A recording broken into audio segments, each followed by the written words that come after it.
கிறிஸ்துவுக்குள் பிரியமான கடவுளுடைய பிள்ளைகளே, உங்கள் யாவருக்கும் காணொலியில் கர்த்தரை காண்போம் ஐக்கியத்தின் சார்பாக தோத்திரத்தை தெரிவித்துக் கொள்கிறேன்.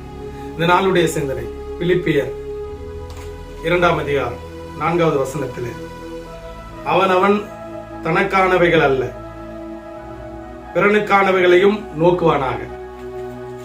பவுல் இந்த பிலிப்பியர் புத்தகத்திலே 2ஆம் அதிகாரத்திலே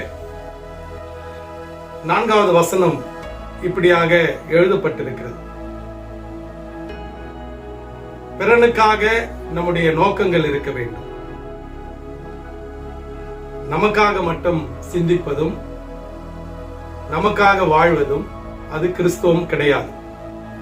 கிறிஸ்தவம் என்ற வாழ்க்கை பிறனுக்காகவே வாழ்கிற வாழ்க்கை. இதுதான் கிறிஸ்து வாழ்ந்து காட்டினார்.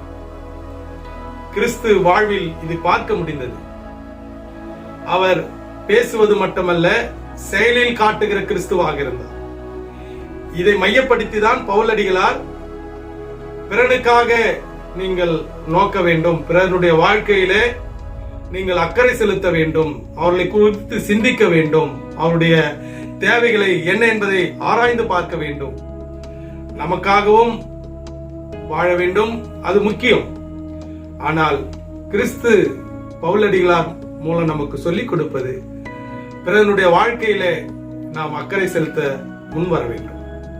அதுதான் அந்த 2 கட்டளைகளை சுருக்கமாக 10 கட்டளை 2 கட்டளையாக சுருக்குகின்ற போது உன்னை போல் பிறனை நேசி அப்படின்றதை பதிவு செய்கிறார். ஆனால் கடவுளுடைய பிள்ளைகளே, நாம் கிறிஸ்துவை அறிந்து கொண்டு ஏற்றுக்கொண்டு அவருடைய சத்தியங்களை கேட்டும் நாம் சுயநலமாக இந்த உலகத்திலே வாழ்ந்து ஆண்டவரை இன்னும் தூரமாகவே வைத்திருக்கிறோம். அவருடைய சத்தியத்தை நாம் கடைபிடித்து வாழ்ந்தால் பிறனுடைய அக்கறையில் நாம் ஆர்வம் காட்டுகின்ற மக்களாக இருப்போம்.